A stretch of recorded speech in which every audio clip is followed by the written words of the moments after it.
आज 2024 में जीत की तैयारी करने जा रहे हैं और कैसे हम इसी सन 2024 में अपने उस चरम ऊंचाई को प्राप्त कर पाएंगे जिसके वास्तव में हम हकदार हैं, इस बात को हम समझने जा रहे हैं। ध्यान रखिएगा, आपके अपने वृश्चिक लग्न राशि के अनुसार ठीक आपके पंचम भाव पर राहु देव विद्यमान है। माना जाता है कि राहु देवता जब पंचम भाव पर होते हैं हमें मानसिक अशांति प्रदान करते हैं। तो क्या ये पूरा का पूरा साल 2024 हमारे लिए मानसिक अशांति से भरा होगा या फिर हमें कुछ बहुत बड़ा निकल करके आएगा? क्योंकि राहु देवता विस्तार के कारक हैं, तो क्या हमारे मन में जो बात है उसको विस्तार दे पाएंगे? इस बात को हम समझने वाले हैं। ध्यान दीजिएगा, आज हम बहुत एक बड़े रहस्य को उजागर करने जा रहे हैं जो आपके जीवन में इसी सन 2024 में एक बड़ा मुकाम आपको हासिल करा जाए। ठीक राहु देवता से ही प्रारंभ करते हैं जो आपके पंचम भाव पर उपस्थित होंगे। पूरे के पूरे सन 2024 में आपके पंचम भाव पर उपस्थित होंगे। माना अब यहां पर यह समझिए कि राहु देवता हमें भय और भ्रम प्रदान करते हैं।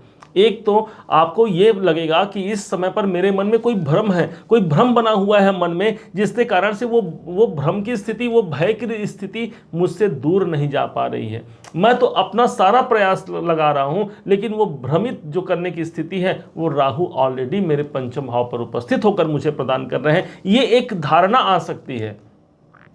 बहुत लोग ऐसे होंगे जो इसी समय पर अपना मंजिल पाने से पहले ही रास्ता छोड़ जाएंगे, और एक लोग ऐसे होंगे जो अपना मिशन पूरा किए बिना हार नहीं मानेंगे, अर्थात अपनी जीत, अपना लक्ष्य जो आपकी है, जो आपने निश्चय किया है, उसको प्राप्त किए बिना यदि आप हार नहीं मानते हैं तो यही तो राहु आपसे कराना चाहते हैं, आपको एक चरम ऊंचाई पर ले जाना चाहते हैं।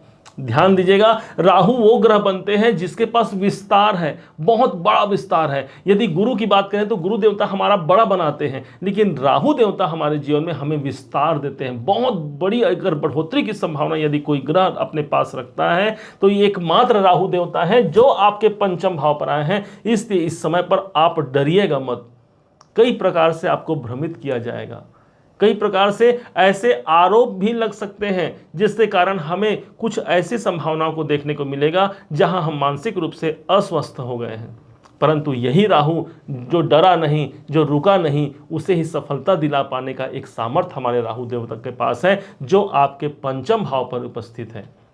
जहां ये विराजमान है ठीक इनके सातवीं दृष्टि आपके इनकम भाव पर पड़ रही है। इनकम भाव पर जब राहु की दृष्टि पड़ती है इनकम को बढ़ोतरी बना देते हैं, अर्थात लाभ की बढ़ोतरी इसी समय पर बन सकता है आपके जीवन में। राहु यदि जो व्यक्ति भयभीत नहीं हुआ उसके जीवन में ही एक बड़ा मुकाम हासिल करा पाने का सामर्थ्य हमारे राहु के पास है। और दूसरी तरफ जहां पर राहु की दृष्टि जारी है ऑलरेडी पहले केतु देव वहां पर विराजमान है। केतु देवता क्या बोलते हैं भाई, डिटैचमेंट करते हैं आपको, जो कार्य आप जो जहां पर उपस्थित है उस क्षेत्र से आपको डिटैच करेंगे। उपस्थित कहां है? आपके इनकम भाव पर। मतलब हमारा डिटैचमेंट, हमारी निर्वृत्ति कहां गई, हम छोड़ने की प्रवृत्ति कहां गई? मेरे जो इनकम उसे छोड़ दो। इसका मतलब यदि से पॉजिटिव साइड में लिया जाए तो ये ट्रांजिट आपने तो अनुकूल हो गया भाई, कि यदि मेरे लाभ इतने मुझे मिल गए हैं कि अब छोड़ दो।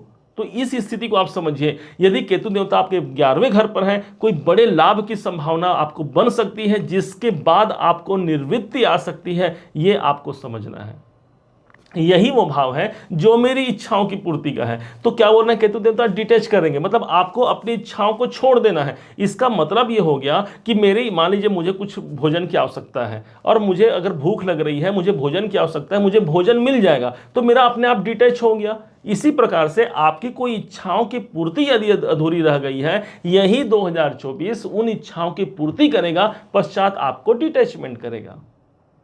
ठीक जहां पर राहु देव विद्यमान है इसके एक घर ऊपर शनि देव विद्यमान है जो कि आपके चतुर्थ भाव पर स्थित है। माना जाता है कि शनि देवता पहले तो हमारे जीवन में संघर्ष देते हैं और उसके बाद हमें सफलता देते हैं।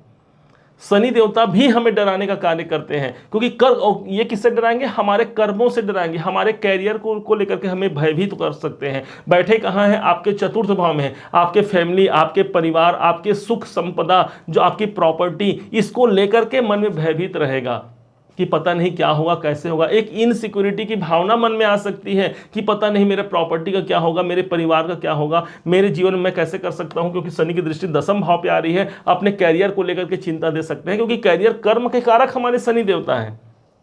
बहुत लोग इसी समय पर अपने जीवन को स्थायी बना लेंगे, अर्थात जो जैसा चल रहा है वैसा चलने दो समझ लेंगे, और यहीं पर आप ये समझिए हम हार मान गए और शनि देवता यहाँ जीत गए। दूसरी तरफ से यदि हम हार नहीं मानते हैं और अपने कर्मों को और फोर्सली करते हैं और ज्यादा मजबूत होकर करते हैं, तब तो शनि को प्रदान करना पड़ेगा, क्योंकि शनि देवता सबसे डिले करने वाले प्लेनेट हैं, सबसे धीरे करने चलने वाले प्लेनेट हैं, लेकिन सबसे ज्यादा जो वरदान दे सकते हैं एक शनि देवता है, जिनकी दृष्टि आपके दशम भाव पर पड़ती है, आपके कर्म भाव पर पड़ती है। मतलब यही वो साल हो सकता है जहां पर हमारा कैरियर उस लेवल तक पहुंच सकता है जिसके हम हकदार हैं, या जहां तक हमारी सोच पहुंचती है उस सोच तक इस शनि देवता का तात्पर्य हो गया। ये मजिस्ट्रेट हैं, आपके कर्मों का प्रतिफल देकर के ही रहेंगे। गोचरवश आए हुए हैं आपके चतुर्थ भाव में, पूरे 30 साल बाद आए हुए हैं, भूलिए मत इसको। 30 साल बाद ये शनि देवता फिर से आपके चतुर्थ भाव पर आएंगे, एक सुख संपत्ति का एक वातावरण फिर से बनाएंगे। हमें कई प्रकार से विडंबना आएंगी, कई प्रकार से हमें परेशानियां आएंगी, लेकिन उसके बाद भी चरे मेती जो चला नहीं, जो डरा नहीं, जो रुका नहीं, वही एक दिन सफल बनता है। और यही सफलता आपकी झोली में डालने के लिए शनिदेव यहाँ पर उपस्थित है। इस बात को तो समझिए, भूल जाइए कुछ समय के लिए कि आपको अढ़ैया चल रहा है, भूल जाइए कि शनि का प्रभाव आपके जीवन में बुरा है। याद रखिएगा, शनि का प्रभाव कभी बुरा किसी के लिए नहीं होता। हाँ, वो हमें एक लेसन पढ़ाना चाहते हैं, एक पाठ पढ़ाना चाहते हैं कि भाई तुम्हारे जीवन में मैं आया हुआ हूं, कुछ ज़्यादा स्ट्रगल दूंगा। स्ट्रगल का मतलब ये कभी कभी मत समझिएगा कि मेरे जीवन में सफलता नहीं है। याद रखिए, उन लोगों को ध्यान कीजिए जो लोग अभी बहुत बड़े, जिनका कर्म क्षेत्र बहुत बड़ा है, या जो बहुत अमीर व्यक्ति हैं, उनको जरा देखिए एक बार, क्या उनका जीवन बिना स्ट्रगल के वहां तक पहुंच पाए होंगे वो?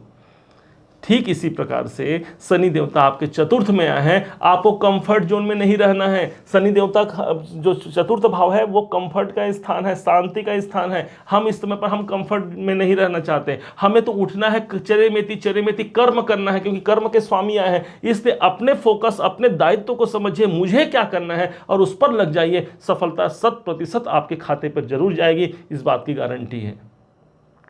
अब शनि देवता के बाद अगले ग्रह की बात आती है, जो है हमारे भाग्य के कारक और भाग्य के स्वामी देवगुरु बृहस्पति। वृश्चिक लग्न राशि के अनुसार ये आपके पंचमाधिपति बनते हैं, आपके लिए सबसे पॉजिटिव ग्रह बनते हैं सन 2024 में। यही देवगुरु बृहस्पति, इनकी संभावना राहु से एक घर आगे रहेंगे, अर्थात आपके ठीक छठे भाव पर उपस्थित रहेंगे। माना जाता है कि देवगुरु बृहस्पति बढ़ोतरी करते हैं जिस भाव पर उपस्थित होते हैं। मतलब क्या आपके जीवन में रोग, टेंशन, परेशानी ये सब बढ़ेंगे? ध्यान से समझिएगा। गुरु आपके छठे भाव में आए, ये स्थान हो गया आपके परेशानियों का, आपके रोग का। कोई स्वास्थ्य जनित परेशानी है, वहां पर ये देवगुरु बृहस्पति, इनका लॉजिक समझा जाए तो बड़ा बनाते हैं, मतलब रोग बड़े होंगे। यही स्थान हमारे कर्जे का है, हमारे धन का है, हमारे कर्जे संबंधी जो परेशानी है वो बड़े होंगे। और यही स्थान हमारे विरोधी और शत्रुओं का है, ये भी बड़े होंगे। ऐसा एक आप समझ सकते हैं देवगुरु बृहस्पति को लेकर के। दूसरी तरफ समझिए कि देवगुरु बृहस्पति जिस स्थान पर होते हैं वो एक दीपक की भांति होता है। ध्यान समझिएगा।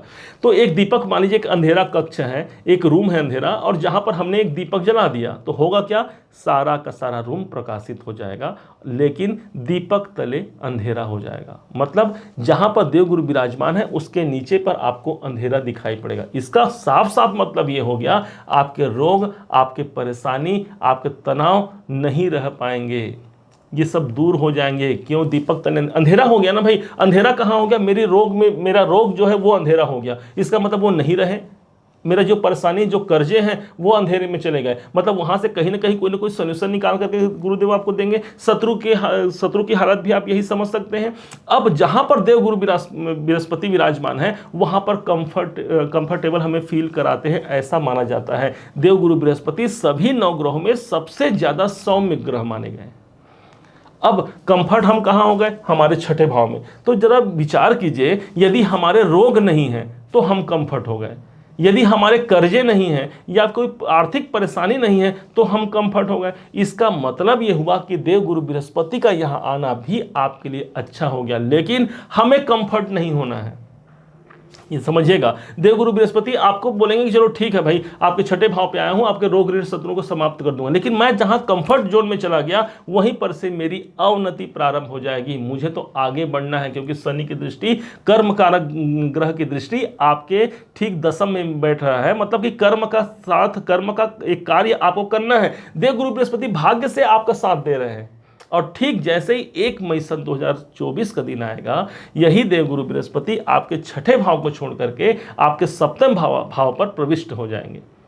अब देखिए, सप्तम भाव पर आ गए आपका बिजनेस, सप्तम भाव पर आ गए आपका दाम्पत्य जीवन, विवाहिक दृष्टिकोण से यह अनुकूल हो गया, विवाह संबंधी कोई रिश्तों में खटास है वहां पर यह अनुकूल हो गए, और साथ ही साथ मित्रों से लाभ मिलना, और कई प्रकार के गुरु जब यहां पर होंगे, अब समझिएगा कि जब यहां पर होंगे इनकी दृष्टि कहां पड़ेगी, 1 2 3 4 5 आपके इनकम भाव पर दृष्टि पड़ेगी, मतलब लाभ की संभावना को बढ़ा दिए। हम हमेशा बोलते हैं गुरु की दृष्टि जिस भाव पर पड़ती है वो भाव गंगा जल के समान पवित्र हो जाता है। उस हिसाब से आपके इनकम, आपकी इच्छाओं की पूर्ति, इसको ये परिपूर्ण करेंगे। और तभी तो हमने कुछ देर पहले आपको बताया था कि केतु यहां विराजमान है, और केतु हमें डिटेच करते हैं, मतलब हमारी इच्छाओं की पूर्ति हो गई तभी तो हम वहां से डिटेच हो पाएंगे।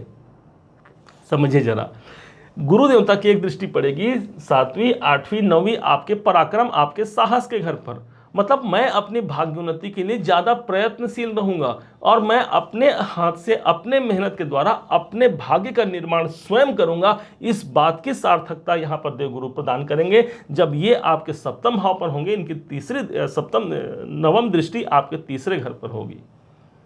कुल मिलाकर के यदि देखा जाए तो इन ग्रहों को यदि हमने समझा, अपने जान लिया, एक सार यदि मैं बताऊं आपको, इस पूरे वीडियो का सार ये होगा कि आपको आपके करियर को लेकर के कई प्रकार से आपको प्रताड़ना मिल सकती है। चतुर्थ भाव मेरे सुख का होता है, सुख की प्राप्ति के लिए मुझे ज़्यादा संघर्ष करने पड़ सकते हैं, परंतु संघर्ष के बाद आपको सफलता प्राप्त होती है। यही शनि देवता का एक गूढ़ रहस्य है। हमको हारना नहीं है, हमको झुकना नहीं है, अपने जीवन में आगे बढ़ना है। यही शनि देवता का एक रहस्य है, इसको आप समझिएगा।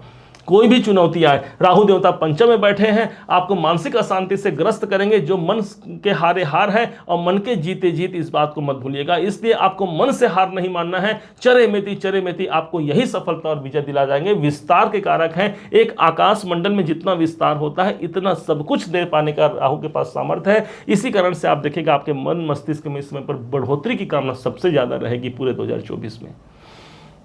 अब यही देवगुरु आपके अष्टम में है, और अष्टम का प्रभाव भी आपको बताया कि आपके रोग ऋण और समस्या लंबे समय तक जीवित नहीं रह पाएंगे। हमको अपना कंफर्ट जोन छोड़ करके आगे बढ़ना है। एक आप देखेंगे जो जहाज, जो पानी में, समुद्र में जो जहाज होता है, बड़ा जहाज, इसे ये सबसे ज़्यादा सुशोभित कहाँ होता है? वो होता है समुद्र के बड़े बड़े लहरों में।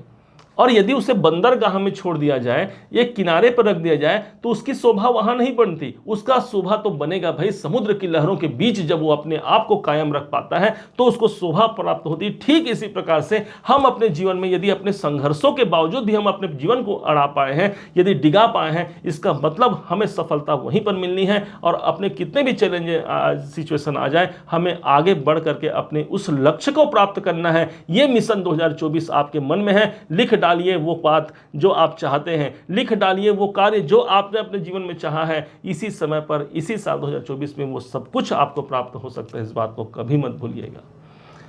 उम्मीद है आप सबने इसे समझा है, आप सबने इसे जाना है। यदि आपने इसे समझा है, जाना है, मेरे समझाने का प्रयास यदि आपको सार्थक लगा हो, मेरे समझाने का तरीका यदि आपको सार्थक लगा हो, तो हर बार की भांति इस बार भी अपना प्यार भरा लाइक और कमेंट करना कभी मत भूलिएगा। और हाँ, यदि अभी तक आपने चैनल को सब्सक्राइब नहीं किया है, सब्सक्राइब भी कीजिएगा। पुनः एक बार फिर आप सभी का दिवस बहुत मंगलमय हो। इन्हीं शुभकामनाओं के साथ जय श्री राम।